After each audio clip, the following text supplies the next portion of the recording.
الحمد للہ رب العالمین والصلاة والسلام علی خاتم النبیین اما بعد فاعوذ باللہ من الشیطان الرجیم بسم اللہ الرحمن الرحیم الصلاة والسلام علیک یا رسول اللہ وعلی آلک واصحابک یا حبیب اللہ الصلاة والسلام علیک یا نبی اللہ وعلی آلک واصحابک یا نور اللہ۔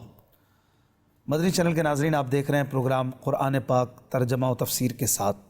الحمدللہ ہم سیکوینس کے ساتھ قرآن پاک کی آیتیں، ان کا ترجمہ اور ان کی تفسیر صراط الجنان تفسیر سے سن رہے ہیں۔ اللہ پاک قرآن پاک کے حق کو حق سمجھنے اور اس پر عمل کرنے، باطل کو باطل جاننے اور اس سے بچنے کی توفیق عطا فرمائے۔ نبی کریم صلی اللہ علیہ وآلہ وسلم کا فرمان عالی شان ہے، تم مجھ پر درود پڑھو، اللہ تم پر رحمت بھیجے گا۔ صلو علی الحبیب صلی اللہ علی محمد صلی اللہ علیہ وآلہ وسلم۔ ناظرین اکرام، پچھلے درس میں ہم نے سورہ انفال 10واں پارہ آیت نمبر 46 تک سن لیا تھا۔ آج ہم آیت نمبر 47 سے اپنے درس کا آغاز کرتے ہیں۔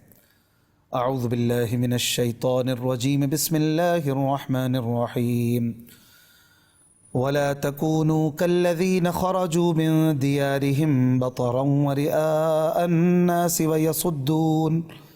ويصدون عن سبيل الله والله بما يعملون محيط۔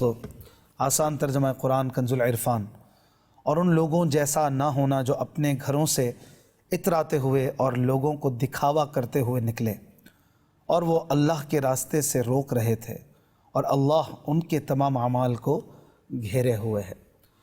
ناظرین اکرام، یہ آیت ان کفار قریش کے بارے میں نازل ہوئی جو بدر میں بہت اتراتے اور تکبر کرتے ہوئے آئے تھے۔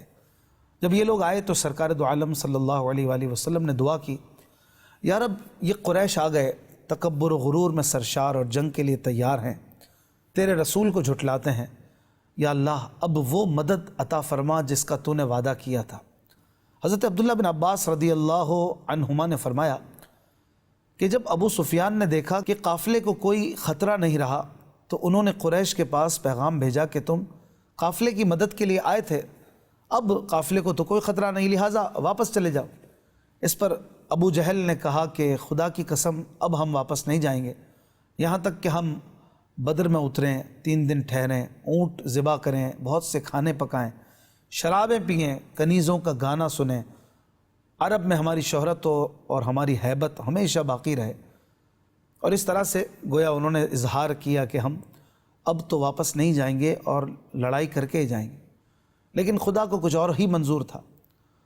جب وہ بدر میں پہنچے تو انہیں شراب کے جام کی جگہ موت کا جام پینا پڑا، اور کنیزوں کے ساز اور ان کے گانے کے بجائے رونے والیاں ان پر روئیں، اور اونٹوں کے ذبح ہونے کی جگہ ان کی اپنی گردنیں کٹ گئیں۔ اللہ تبارک و تعالی نے اس آیت میں مومنین کو حکم دیا کہ وہ اس واقعے سے عبرت حاصل کریں اور سمجھ لیں کہ فخر و ریا اور غرور و تکبر کا انجام انتہائی خراب ہے۔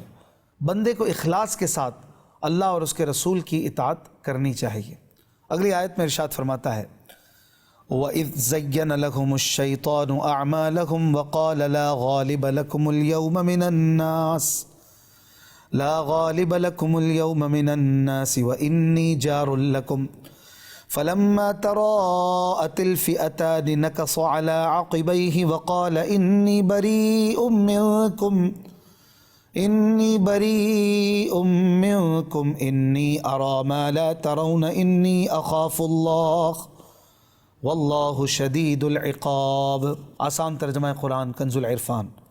اور یاد کرو جب شیطان نے ان کی نگاہ میں ان کے اعمال خوبصورت کر کے دکھائے، اور شیطان نے کہا آج لوگوں میں سے کوئی تم پر غالب آنے والا نہیں، اور بے شک میں تمہارا مددگار ہوں۔ پھر جب دونوں لشکر آمنے سامنے ہوئے تو شیطان الٹے پاؤں بھاگا اور کہنے لگا بے شک میں تم سے بیزار ہوں، میں وہ دیکھ رہا ہوں جو تم نہیں دیکھ رہے، بے شک میں اللہ سے ڈرتا ہوں اور اللہ سخت سزا دینے والا ہے۔ ناظرین اکرام، اس آیت میں بیان کیے گئے واقعے کا خلاصہ یہ ہے کہ شیطان نے کفار کی نگاہ میں ان کے اعمال خوبصورت کر کے دکھائے، اور رسول کریم صلی اللہ علیہ وآلہ وسلم کی دشمنی اور مسلمانوں کی مخالفت میں جو کچھ انہوں نے کیا تھا اس پر ان کی تعریفیں کی، اور انہیں برے اعمال پر قائم رہنے کی رغبت دلائی۔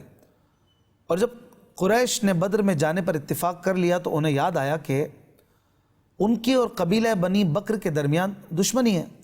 ممکن تھا کہ وہ یہ خیال کر کے واپسی کا ارادہ کرتے، شیطان کو یہ منظور نہ تھا، اس لیے اس نے یہ فریب کیا کہ وہ بنی کنانا کے سردار سراقہ ابن مالک کی صورت میں نمودار ہوا اور ایک لشکر اور ایک جھنڈا لے کر مشرکین کے ساتھ آ ملا اور ان سے کہنے لگا کہ میں تمہارا ذمہ دار ہوں، آج تم پر کوئی غالب نہیں آئے گا۔ پھر جب مسلمانوں اور کافروں کے لشکر آپس میں آمنے سامنے ہوئے، رسول کریم صلی اللہ علیہ وآلہ وسلم نے ایک مٹھی خاک مشرکین کے منہ پر ماری تو وہ پیٹھ پھیر کر بھاگے اور حضرت جبریل علیہ السلام ابلیس لعین کی طرف بڑھے جو سراقہ کی شکل میں حارث بن ہشام کا ہاتھ پکڑے ہوئے تھا۔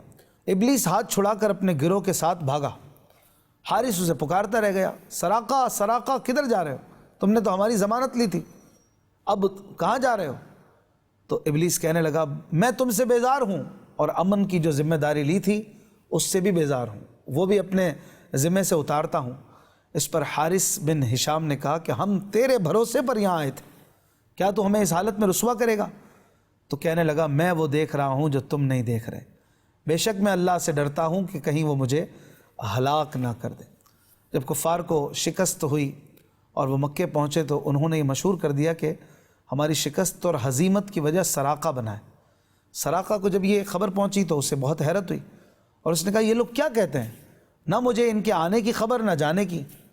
تو قریش نے کہا کہ تو فلاں فلاں دن ہمارے پاس آیا تھا، اس نے قسم کھائی کہ یہ بالکل غلط بات ہے، میں تو آیا ہی نہیں۔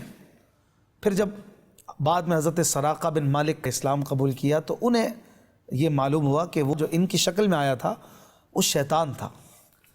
اگلی آیت میں اللہ تبارک و تعالی ارشاد فرماتا ہے اذ یقول المنافقون والذین فی قلوبہم مرض غر ہؤلاء دینہم ومن یتوکل علی اللہ فإن اللہ عزیز حکیم۔ آسان ترجمہ قرآن کنز العرفان۔ جب منافق اور وہ لوگ جن کے دلوں میں بیماری ہے کہنے لگے کہ ان مسلمانوں کو ان کے دین نے دھوکے میں ڈالا ہوا ہے اور جو اللہ پر توکل کرے تو بے شک اللہ غالب حکمت والا ہے۔ ناظرین اکرام، منافقین سے یہاں مراد اوس اور خزرج قبیلے کے چند افراد ہیں اور جن کے دلوں میں بیماری ہے، جو کہا گیا فی قلوبہم مرض، جن کے دلوں میں بیماری ہے۔ اس سے مراد مکے کے وہ لوگ ہیں جنہوں نے کلمہ تو پڑھ لیا تھا مگر ابھی تک ان کے دلوں میں شک اور تردد باقی تھا۔ جب کفار قریش سید عالم صلی اللہ علیہ وآلہ وسلم سے جنگ کے لیے نکلے تو یہ بھی ان کے ساتھ بدر میں پہنچے۔ بدر میں جب انہوں نے مسلمانوں کی تعداد تھوڑی دیکھی تو ان کا شک اور بڑھ گیا اور معاذ اللہ وہ مرتد ہو گئے اور کہنے لگے کہ مسلمان اتنی کم تعداد کے باوجود اپنے سے 3 گنا بڑے لشکر سے جنگ کرنے آ گئے ہیں، انہیں تو ان کے دین اسلام نے دھوکے میں ڈالا ہوا ہے اور آخرت میں ثواب کی امید پر اپنی جانیں قربان کرنے پر یہ تیار ہو گئے ہیں۔ اور پھر یہ تمام کے تمام لوگ جو مرتد ہوئے تھے یہ بدر میں مارے گئے تھے۔ اللہ پاک نے فرمایا وَمَن يَتَوَكَّلْ عَلَى اللَّهِ، جو اللہ پر توکل کرے، جو اپنا کام اللہ کے سپرد کر دے، اس کے فضل و احسان پر مطمئن ہو، پھر اس کی حفاظت اور اس کی مدد تو رب کریم فرماتا ہے اور رب کریم غالب ہے، رب کریم پر کوئی غالب نہیں آ سکتا۔ اللہ پاک حکمت والا ہے اور وہ اپنے دشمنوں کو تکلیف میں مبتلا کرتا ہے، عذاب میں ڈالتا ہے اور اپنے اولیاء، اپنے پیاروں کو رحمت اور ثواب عطا فرماتا ہے۔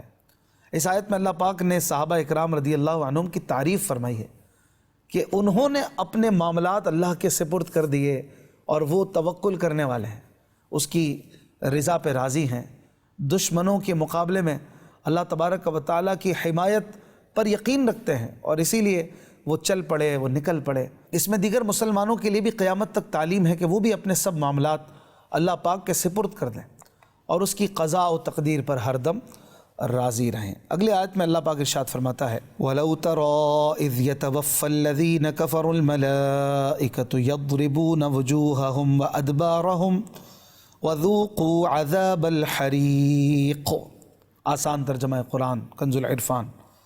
اور اگر آپ دیکھتے جب فرشتے کافروں کی ان کے چہروں اور پیٹھوں پر مارتے ہوئے جان نکالتے ہیں اور کہتے ہیں آگ کا عذاب چکھو۔ ناظرین اکرام، اس آیت کا خلاصہ یہ ہے کہ اے حبیب، صلی اللہ علیہ وآلہ وسلم، اگر آپ کافروں کی وہ حالت دیکھ لیں جب موت کے وقت فرشتے ان کی روحیں نکالتے ہیں تو وہ بڑا خوفناک منظر ہوگا۔ فرشتے آگ میں سرخ کیے ہوئے لوہے کے گرز کافروں کے چہرے اور پیٹھوں پر مارتے ہوئے کہتے ہیں چکھو آگ کا عذاب، اور پھر انہیں گرزوں کی ضرب و مار سے جو زخم لگتا ہے اس میں بھی آگ بھڑک اٹھتی ہے۔ اللہ اکبر۔ اللہ پاک ہمارا ایمان سلامت رکھے کہ ہم ایمان کے ساتھ دنیا سے جائیں، کیونکہ کافر کی موت بڑی دردناک موت ہے۔ اللہ محفوظ رکھے ہمیں۔ اگلی آیت میں اللہ پاک ارشاد فرماتا ہے ذَلِكَ بِمَا قَدَّمَتْ أَيْدِيكُمْ وَأَنَّ اللَّهَ لَيْسَ بِظَلَّامٍ لِّلْعَبِيدِ۔ آسان ترجمہ قرآن کنز العرفان۔ یہ بدلہ ہے ان اعمال کا جو تمہارے ہاتھوں نے آگے بھیجے ہیں، اور اللہ بندوں پر ظلم نہیں کرتا۔ یعنی یہ مصیبتیں اور عذاب یہ تمہارے اپنے کیے ہوئے کفر اور گناہوں کا بدلہ ہے، اور اللہ پاک کسی جرم کے بغیر کسی پر عذاب نہیں کرتا، اور کافر پر عذاب یہ عدل ہے، یہ اس کی جزا مل رہی ہے جو اس نے کیا، اور جزا وہ تو ظلم نہیں ہوتا، وہ عدل ہوتا ہے۔ اور آیت میں اللہ پاک نے ظلام فرمایا، ظلام سے مراد بہت ظلم کرنے والا ہوتا ہے، لیکن یہاں پر یہ معنی نہیں ہے۔ ظلام سے مراد آیت میں بہت ظلم کرنے والا نہیں بلکہ مطلق ظلم کرنے والا مراد ہے، یعنی اللہ تعالیٰ بندوں پر کسی بھی طرح سے کم بھی کوئی مقدار ہو اس معنی میں بھی ظلم نہیں فرماتا، وہ ظلم سے پاک ہے، وہ اس کی شان بڑی ہے، اور وہ اپنے بندوں پر کریم اور رحیم ہے۔ لیکن جب کافروں کو یا جن پر بھی وہ عذاب فرماتا ہے تو وہ ان کی جو بدبختی ہوتی ہے، ان کی برائی ہوتی ہے، اسی کا وہ بدلہ ہوتا ہے۔ اگلی آیت میں اللہ پاک ارشاد فرماتا ہے كَدَأْبِ آلِ فِرْعَوْنَ وَالَّذِينَ مِن قَبْلِهِمْ كَفَرُوا بِآيَاتِ اللَّهِ فَأَخَذَهُمُ اللَّهُ بِذُنُوبِهِمْ إِنَّ اللَّهَ قَوِيٌّ شَدِيدُ الْعِقَابِ۔ آسان ترجمہ قرآن کنز العرفان۔ جیسا فرعونیوں اور ان سے پہلوں کا طریقہ ہے، وہ اللہ کی آیات کے ساتھ کفر کرتے تھے تو اللہ نے ان کے گناہوں کے سبب انہیں پکڑ لیا، بے شک اللہ بڑی قوت والا سخت عذاب دینے والا ہے۔ ناظرین کرام، اس سے پہلی آیتوں میں اللہ پاک نے بدر کے میدان میں کفار کی ذلت آمیز شکست اور آخرت میں ان کے لیے سخت عذاب تیار کرنے کا ذکر فرمایا، جبکہ ان آیتوں میں اللہ پاک نے یہ بیان فرمایا ہے کہ کفار قریش کو جو دنیا اور آخرت میں عذاب دیا ہے وہ ان کے ساتھ ہی مخصوص نہیں بلکہ تمام کفار اور سب منکروں کے ساتھ اللہ پاک کا یہی طریقہ ہے۔ آیت کا مطلب یہ ہے کہ ان کافروں کی اپنی سرکشی و کفر میں عادت فرعون اور ان سے پچھلوں کی طرح ہے، تو جیسے فرعونیوں کو غرق کر کے ہلاک کیا، اسی طرح یہ بھی غزوہ بدر کے دن قتل اور قید میں مبتلا کیے گئے۔ حضرت عبداللہ ابن عباس رضی اللہ عنہما فرماتے ہیں کہ آیت کا مطلب یہ ہے کہ جس طرح فرعونیوں نے حضرت موسیٰ علیہ السلام کی نبوت کو یقین کے ساتھ جان لیا پھر بھی ان پر ایمان نہ لائے، انہیں جھٹلایا، یہی حال ان لوگوں کا ہے کہ یہ کافر رسول کریم صلی اللہ علیہ وآلہ وسلم کی رسالت کو جان اور پہچان کر پھر اسے جھٹلاتے ہیں، اسی لیے اللہ تبارک و تعالیٰ کا عذاب ان کے لیے ہے۔ اگلی آیت میں اللہ پاک ارشاد فرماتا ہے ذَلِكَ بِأَنَّ اللَّهَ لَمْ يَكُ مُغَيِّرًا نِعْمَةً أَنْعَمَهَا عَلَىٰ قَوْمٍ حَتَّى يُغَيِّرُوا مَا بِأَنفُسِهِمْ وَأَنَّ اللَّهَ سَمِيعٌ عَلِيمٌ۔ یہ اس وجہ سے ہے کہ اللہ کسی نعمت کو ہرگز نہیں بدلتا جو اس نے کسی قوم کو عطا فرمائی ہو جب تک وہ خود ہی اپنی حالت کو نہ بدلیں، اور بے شک اللہ سننے والا جاننے والا ہے۔ ناظرین کرام، یہاں پر یہ فرمایا جا رہا ہے کہ کافروں کو عذاب دینے کا سبب یہ ہے کہ اللہ پاک نے کسی قوم کو جو نعمت عطا فرمائی ہے اسے ہرگز وہ بدلتا نہیں جب تک وہ خود ہی اپنی حالت کو نہ بدلیں اور زیادہ بدتر حال میں مبتلا نہ ہوں۔ جیسے اللہ پاک نے کفار مکہ کو روزی دے کر بھوک کی تکلیف دور کی، امن دے کر خوف سے نجات دی، ان کی طرف اپنے حبیب سید عالم صلی اللہ علیہ وآلہ وسلم کو نبی بنا کر بھیجا، انہوں نے ان نعمتوں پر شکر کے بجائے سرکشی کی، نبی کریم صلی اللہ علیہ وآلہ وسلم کو جھٹلایا اور ان کی خون ریزی کے در پہ ہوئے لوگوں کو راہ حق سے روکا۔ اس وجہ سے اللہ تبارک و تعالیٰ کے عذاب کے وہ مستحق ہوئے۔ مفسر سدی نے کہا کہ اللہ پاک کی نعمت سے مراد حضرت سید انبیاء محمد مصطفیٰ صلی اللہ علیہ وآلہ وسلم کی مبارک ذات ہے۔ ناظرین کرام، قدرت کا یہ قانون ہے کہ کسی قوم کو نعمت دے کر اس وقت تک اس نعمت کو عذاب سے نہیں بدلا جاتا جب تک وہ قوم خود اپنی بدعمالیوں کی وجہ سے اپنے آپ کو اس نعمت کے لیے نااہل ثابت نہیں کرتی۔ گزری ہوئی اور موجودہ قوموں کے عروج و زوال کے لیے یہی اٹل قانون ہے کہ نعمت کا شکر اور حق ادا کرنے پر نعمت بڑھ جاتی ہے اور ناشکری کرنے پر سزا دی جاتی ہے۔ یہاں یہ بات یاد رہے کہ قدرت کا یہ قانون صرف کافر قوموں کے ساتھ ہی خاص نہیں، بلکہ مسلمان بھی اگر اسی روش پر چلیں تو اللہ تعالیٰ ان سے بھی اپنی دی ہوئی نعمتیں واپس لے لیتا ہے اور انہیں ذلت و رسوائی کا سامنا کرنا پڑ جاتا ہے، جیسا کہ مسلمانوں کے عروج و زوال کے اسباب کی معرفت رکھنے والے بخوبی جانتے ہیں کہ جب تک مسلمان اللہ پاک کی دی ہوئی نعمتوں کا شکر اور ان کا حق ادا کرتے رہے تب تک عروج کی ان منازل پر فائز رہے کہ دنیا کی بڑی بڑی سپر پاورز ان کے زیر نگی رہیں اور کفار مسلمانوں کا نام سن کر لرزتے رہے۔ اور جب سے مسلمانوں نے نعمت کے شکر اور اس کے حق کی ادائیگی سے منہ موڑا تب سے ان کی طاقت اور کافروں پر تسلط یہ ختم ہونا شروع ہو گیا۔ اور آج مسلمانوں کا دنیا بھر میں حال یہ ہے کہ کافر انہیں برے سے برے نام سے یاد کرتے ہیں۔ یہ حالت کیوں ہے؟ کیونکہ ہم نے ناشکری کی، رب کریم کی نعمتوں کا حق ادا نہیں کیا۔ اللہ پاک پھر سے مسلمانوں کو اپنی حالت کو بدلنے اور اچھے حالوں میں آنے اور شکر کرنے کی توفیق عطا فرمائے۔ اگلی آیت میں اللہ پاک ارشاد فرماتا ہے كَدَأْبِ آلِ فِرْعَوْنَ وَالَّذِينَ مِن قَبْلِهِمْ كَذَّبُوا بِآيَاتِ رَبِّهِمْ فَأَهْلَكْنَاهُمْ بِذُنُوبِهِمْ وَأَغْرَقْنَا آلَ فِرْعَوْنَ وَكُلٌّ كَانُوا ظَالِمِينَ۔ آسان ترجمہ قرآن کنز العرفان۔ جیسا فرعونیوں اور ان سے پہلوں کا طریقہ ہے، انہوں نے اپنے رب کی آیتوں کو جھٹلایا تو ہم نے انہیں ان کے گناہوں کے سبب ہلاک کر دیا اور ہم نے فرعونیوں کو غرق کر دیا اور وہ سب ظالم تھے۔ ناظرین کرام، اس آیت میں فرمایا گیا کہ جو کفار مکہ بدر میں قتل ہوئے ان کا اپنے اوپر اللہ پاک کی طرف سے کی گئی نعمت کو بدلنا ویسا ہی ہے جیسا فرعونیوں اور ان سے پچھلوں کا طریقہ تھا۔ انہوں نے اپنے رب کی آیتوں کو جھٹلایا تو ہم نے ان کے گناہوں کے سبب بعض کو زلزلے سے ہلاک کر دیا، بعض کو زمین میں دھنسا دیا، بعض پر پتھروں کی بارش برسائی، بعض کو تیز آندھی سے اور بعض کی شکلیں بگاڑ کر انہیں ہلاک کر دیا، جبکہ فرعونیوں کو غرق کر دیا۔ اس آیت سے پتہ چلا کہ عبرت کے لیے مردودوں کے تاریخی حالات پڑھنا ضروری ہے۔ اسی طرح عبادت کا شوق پیدا کرنے کے لیے اولیاء کرام اور صالحین کے واقعات اور ان کے تاریخی حالات پڑھنا یہ بہت ضروری ہے اور یہ بہت اچھا ہے۔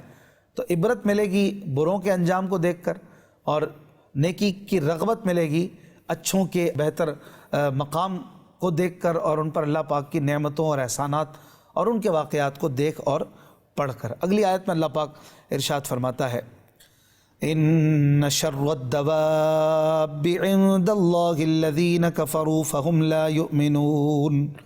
آسان ترجمہ قرآن کنز العرفان۔ بے شک جانوروں میں سب سے بدتر اللہ پاک کے نزدیک وہ ہیں جنہوں نے کفر کیا تو وہ ایمان نہیں لاتے۔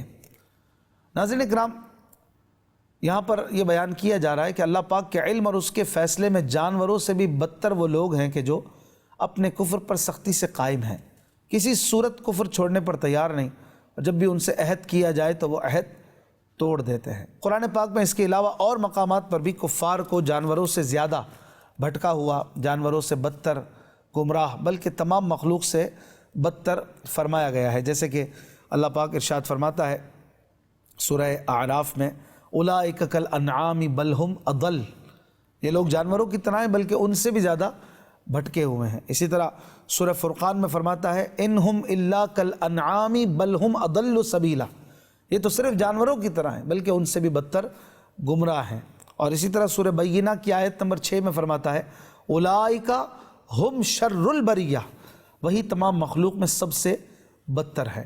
کفار کو جانوروں سے بھی بدتر فرمانے کی مفسرین نے کئی وجوہات بیان فرمائی ہیں، اور ان کا خلاصہ یہ ہے کہ جانور اللہ پاک کی آیات سننے، سمجھنے اور دیکھنے کی قوت سے خالی ہیں، اپنا نفع نقصان پہچانتے اور اپنے مالک کی اطاعت کرتے ہیں، جبکہ کفار اپنے اعضاء میں اللہ پاک کی آیات سننے، سمجھنے اور دیکھنے کی قوت رکھنے کے باوجود ان کو نہیں سمجھتے، نہیں مانتے اور گویا ان اعضاء سے کام نہیں لیتے، کفر اختیار کر کے خود اپنا نقصان کرتے ہیں اور اپنے مالک و مولا کے نافرمان ہیں، اس لیے یہ جانوروں سے بھی زیادہ بدتر ہیں۔ اگلی آیت میں اللہ پاک ارشاد فرماتا ہے الذین عاہدت منہم ثم ینقضون عہدہم فی کل مرۃ وہم لا یتقون۔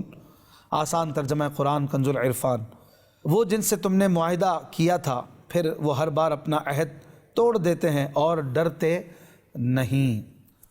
ناظرین کرام، اس آیت میں بنی قریظہ کے یہودیوں کے بارے میں بیان ہو رہا ہے کہ بنو قریظہ کے یہودیوں سے نبی کریم صلی اللہ علیہ وآلہ وسلم کا یہ معاہدہ تھا کہ وہ آپ سے لڑیں گے، نہ آپ کے دشمنوں کی مدد کریں گے۔ مشرکین مکہ نے جب رسول کریم صلی اللہ علیہ وآلہ وسلم سے جنگ کی تو اس وقت بنو قریظہ نے یہ وعدہ توڑ دیا، یہ عہد توڑ دیا اور ہتھیاروں سے مشرکین کی مدد کی۔ پھر انہوں نے حضور اقدس صلی اللہ علیہ وآلہ وسلم سے یہ معذرت کی کہ ہم بھول گئے تھے، ہم سے قصور ہوا، اور پھر دوبارہ وعدہ کیا۔ پھر غزوہ خندق کے دن رسول پاک صلی اللہ علیہ وآلہ وسلم کے خلاف ایک بار پھر کفار کا ساتھ دیا اور دوبارہ اس عہد کو توڑ دیا۔ تو اللہ پاک نے فرمایا کہ وَهُمْ لَا يَتَّقُونَ، یہ اللہ سے نہیں ڈرتے، نہ عہد شکنی کے خراب نتیجے سے اور نہ اس سے شرماتے ہیں کہ کیا ہوگا ہمارا۔ حالانکہ ہر عقل مند جانتا ہے کہ وعدہ توڑنے کے شرمناک نتائج ہوتے ہیں اور شرمناک جرم ہے یہ، اور عہد شکنی کرنے والا، وعدہ توڑنے والا سب کے نزدیک بے اعتبار ہو جاتا۔ جب ان کی بے غیرتی اس درجے تک پہنچ گئی تو یقیناً وہ جانوروں سے بھی بدتر ہیں۔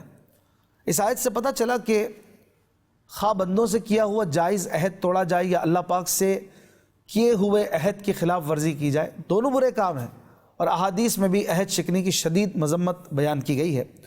چنانچہ حضرت ابو ہریرہ رضی اللہ عنہ سے روایت ہے کہ رسول پاک صلی اللہ علیہ وآلہ وسلم نے فرمایا، اللہ پاک فرماتا ہے کہ میں قیامت کے دن 3 شخصوں کا مد مقابل ہوں گا۔ ایک وہ جو میرے نام پر وعدہ دے پھر عہد شکنی کرے، وعدہ توڑ دے۔ دوسرا شخص جو آزاد کو بیچے پھر اس کی قیمت کھائے۔ تیسرا وہ جو مزدور سے کام پورا لے اور اس کی مزدوری نہ دے۔ استغفر اللہ۔ ایک اور حدیث پاک میں حضرت علی المرتضیٰ رضی اللہ عنہ سے روایت ہے کہ نبی کریم صلی اللہ علیہ وآلہ وسلم نے ارشاد فرمایا، مسلمانوں کا ذمہ ایک ہے، جو کسی مسلمان کا عہد توڑے تو اس پر اللہ پاک، فرشتوں اور تمام انسانوں کی لعنت ہے، نہ اس کی کوئی فرض عبادت قبول کی جائے گی اور نہ نفل۔ اللہ پاک سے دعا ہے وہ ہمیں قرآن سمجھنے اور اس پر عمل کرنے کی توفیق عطا فرمائے۔ صلو علی الحبیب صلی اللہ علی محمد صلی اللہ علیہ وآلہ وسلم۔